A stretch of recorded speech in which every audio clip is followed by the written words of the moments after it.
Hello and welcome back to Snowrunner, and in the last episode we explored the whole of Duncan Bay in the region of British Columbia, and this episode, as I promised last time, we are going to be getting the new truck.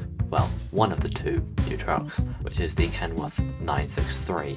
The Mac Defense is on the second map and I haven't unlocked that yet.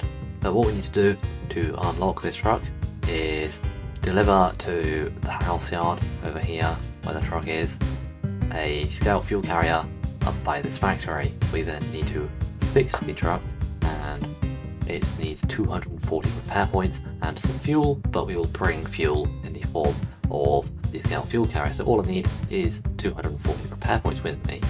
And what I'm actually going to use to do that is the Scout 800, because this is the second scout you get in the game. I used it quite a lot, it falls over quite a bit, and I wanted to check that we have an autonomous winch. We don't. We are going to need one of these for when we fall over. I think the last time I used it was probably all the way back in Michigan. I don't think I've used it since. So it'll be interesting to see how it does on a different map. This is not exactly the most difficult of maps, but this thing's never really had a massive challenge. I forgot that it had a permanent diff lock. That is interesting. That's not something that American trucks tend to have. I see why this thing fell over a lot. It's already trying to. It's certainly wobbly. That is probably unsurprising, really. But I'm going to see if I can do a little driving time lapse, but I'm not entirely sure how well it's going to work, because it's probably going to keep doing that all the time. It fell over, like, instantly. I guess this is why it's an early game vehicle and not a late game vehicle.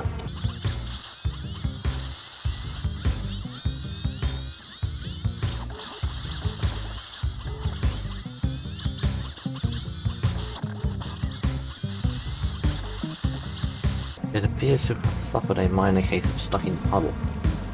This is not a particularly deep puddle. Why is it stuck?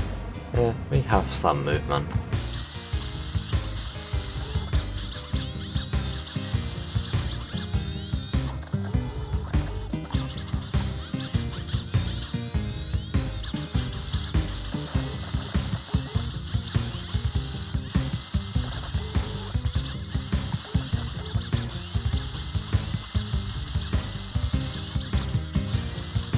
That wasn't actually as painful as I thought it might be. This thing isn't too bad, it's just not good. Now we have the trailer, and we just have to drive this way up a hill.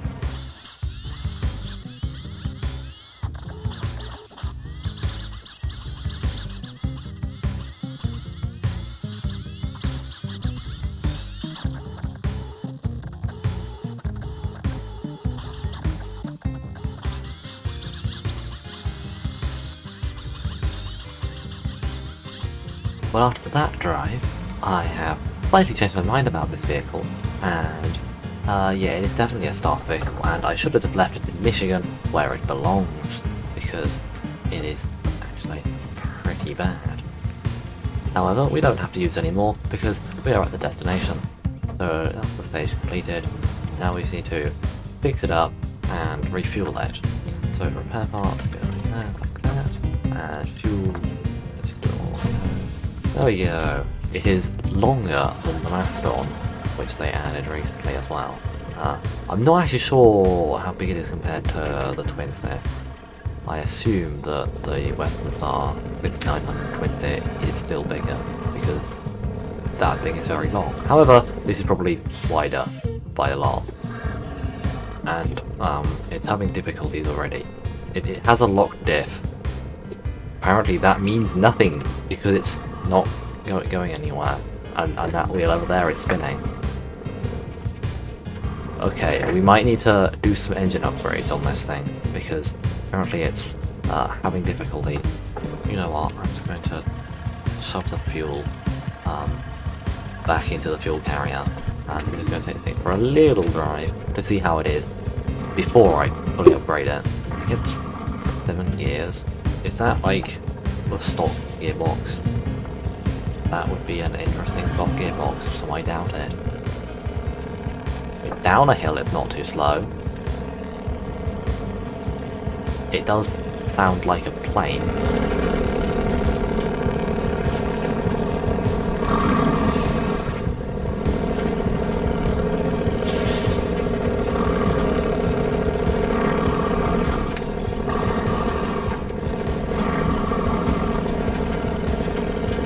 Yeah, it's definitely big and slow.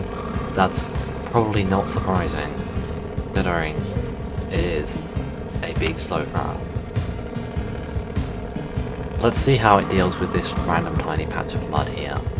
So if I turn all-wheel drive off and we drive into it,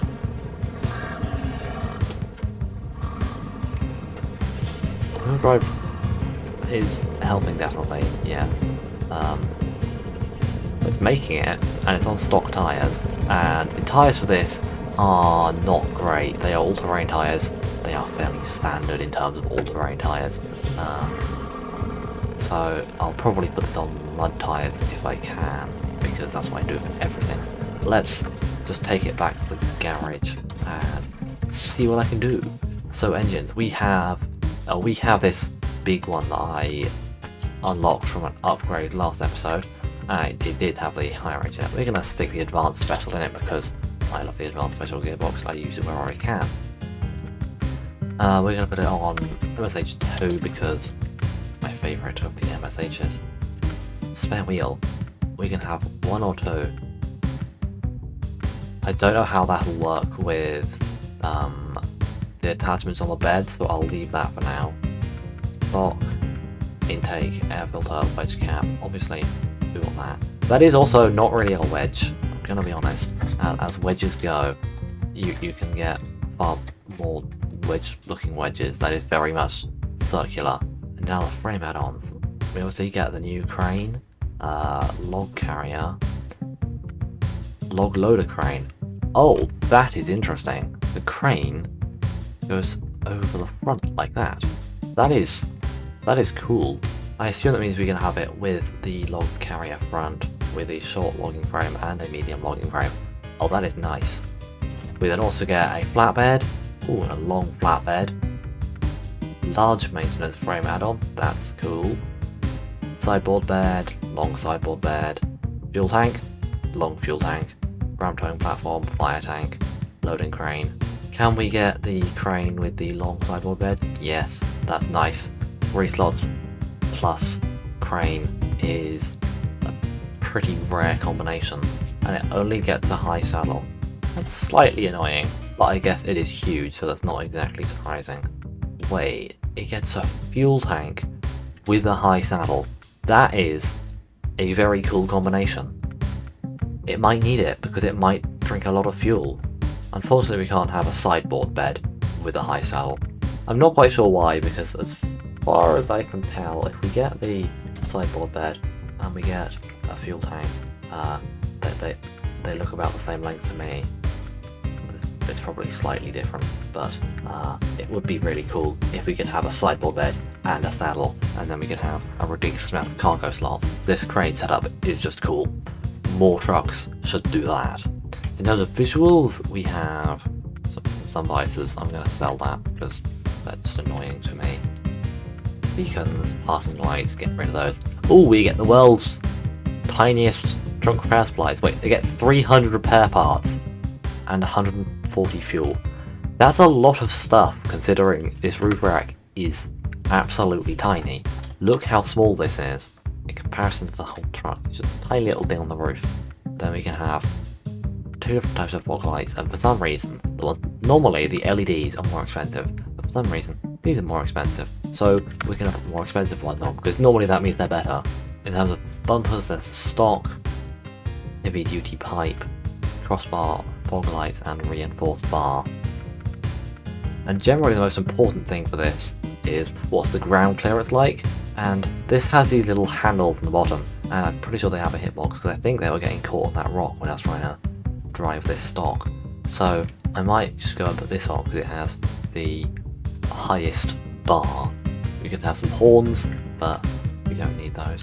Exhaust, we get stock, ones that point out the sides a bit, or flat caps, and I just like flat caps for some reason, so I will do that.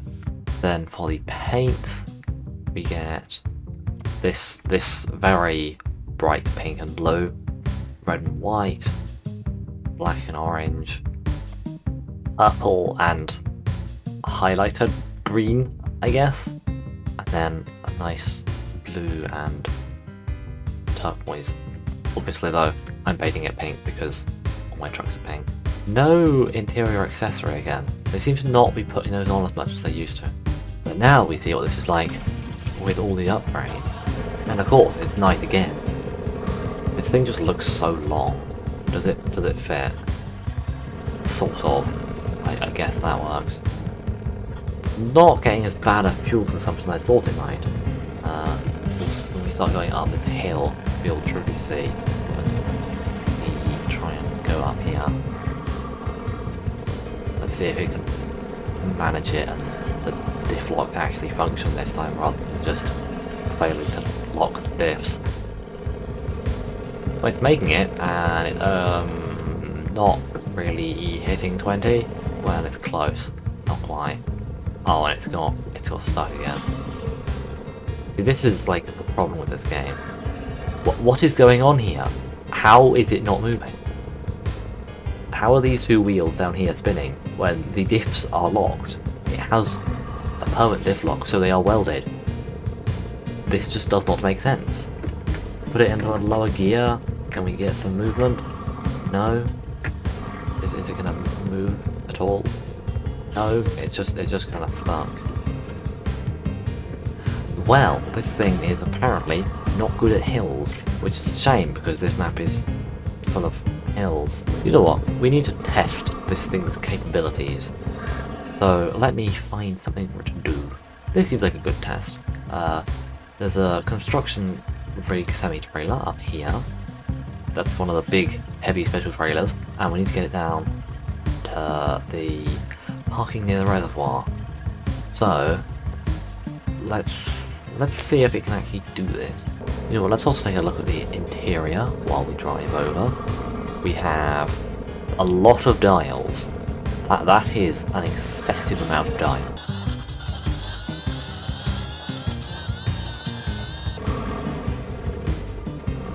I hit a tree. I wasn't looking where I was going.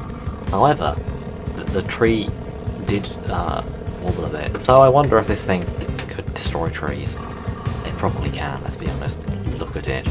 I think this bumper is certainly helping, because it's not getting caught on things anywhere near as much as that stock one did. Although, we are now stuck, somehow. The fuel consumption has really gone up now. It's hitting 24, 25 litres per minute. Just trying to climb this hill. It's going really slowly. It's finally got out of first gear. But yeah, this is definitely a slower vehicle. It's just a shame this game can't simulate slow vehicles very well, because supposedly locked diffs aren't actually locked, and often if it doesn't know how to make the truck start, it just sort of sits there and doesn't go anywhere, even though it should have the torque to move. Even if you put it in a low gear, it can't move, or it just doesn't make sense. And surprisingly enough, that's caused by the fact that this game doesn't simulate gears properly. If it actually simulated gears properly, we wouldn't have this problem, because I would put it in low minus, and if it can't start from there, then it's not got enough torque. And this thing definitely has enough torque. I should be able to start it from like low plus on a steep hill.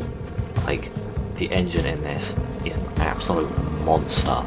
It should not be having difficulties that it does. I mean, obviously, it's not going to be easy to move this much truck, but it shouldn't stall out on hills and just sit there doing nothing, or like spinning one wheel. That just doesn't make sense.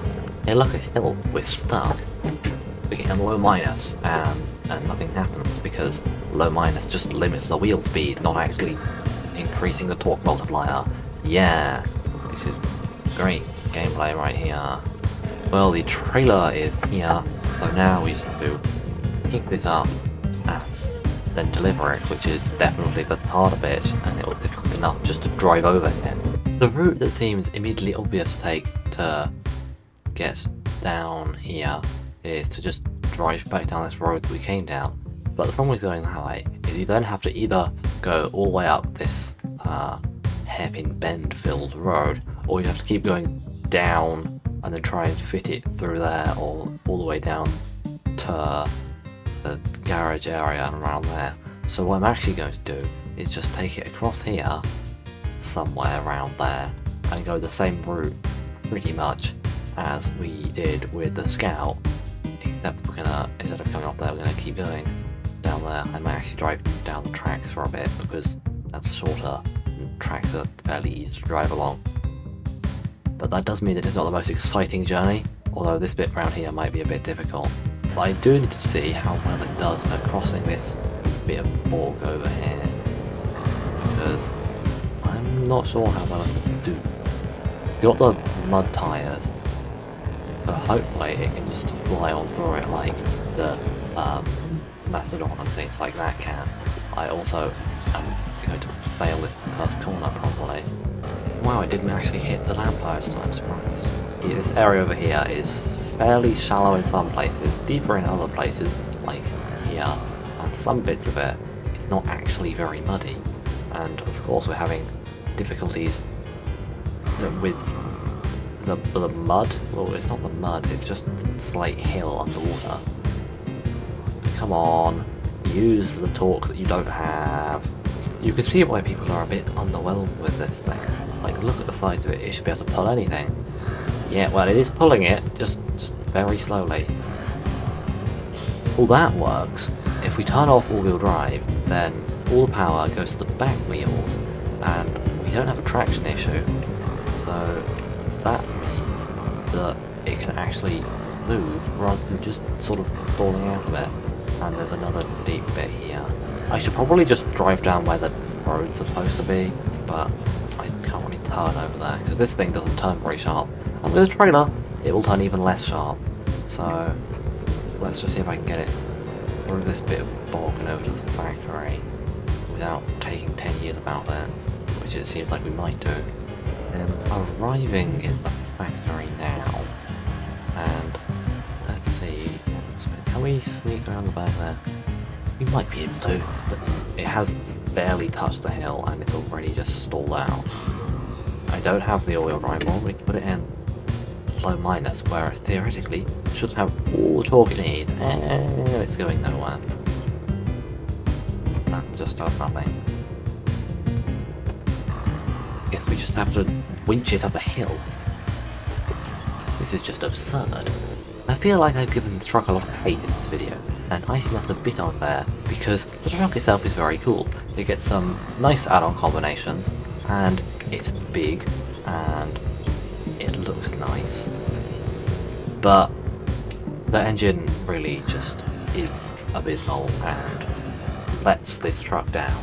It deserves something better than the nonsense that it actually gets. This engine is not up for the job of moving this truck, and I don't know why they have given it such little torque and power, because it needs more, as you can see from the fact that it doesn't go anywhere on a hill. I'm genuinely considering at this point just bringing in a different truck to demonstrate how underpowered this thing is. I mean, we are making slow progress. I'm glad we have the extra fuel carrier because we're going to need it. Faced with the challenge of this tiny rock on the floor, it got completely stuck. Boring it as hard as I can. Spamming the winch, trying to get something, turning on all-wheel drive, turn that off. No difference. Yeah, we're going to stick the handbrake on, detach this, and see if we can drive up the hill on our own. And it's already stuck. Okay, that was a rock though, that seems a little unfair. But look, it's falling out on its own. Without the trailer, it can't even make it up this hill. It's not even steep. Okay, we've got it going again. I had some movement and then it slid back down again. It hasn't moved again. don't know how I got it to move, or if we put the wheels at just the right angle, it starts going. Wheel drive stalls out, but we also need a wheel drive for traction. Turn the other way, we get some movement. Oh, it's moving. It's moving. Yeah, there was no way it was getting the trailer up here, we can't even get itself up here. You know what, I'm just gonna drive the Kenworth off the road here, and beaten by a tiny little destructible tree. How embarrassing. Where this thing belongs is just off the edge here, out of the way, where I don't have to try and push it out of the way. Can it successfully fall off a cliff? Yay! It did something. Oh, it's still upright enough. Oh well. You stay here. I'm going to get some kind of truck that actually moves. I brought over a real semi-trailer puller in the form of the Ep17 74941, and hopefully this can pick up where Kenworth left off and get it up a hill. And immediately it's moving. Okay, so this is genuinely a difficult bit of terrain to climb. To be fair to the Kenworth, this is also having difficulty getting it up here, but to be fair to the Kolob, it is managing to spin its wheels, and it has the same tyres as the Kenworth. It just has 2 more of them, and yet it's still managing to spin some, whereas the Kenworth just sort of didn't spin any wheels, and just they all died.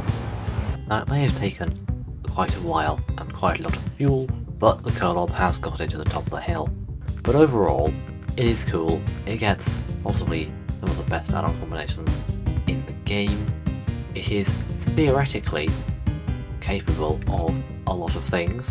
However, I think it's a real shame that this thing gets such a useless engine, because it could be an amazing truck. So I really hope that they fix it, because it deserves better than this. But that is going to be it for this video, so thank you for watching. Don't get distracted, go subscribe now, and until next time, goodbye.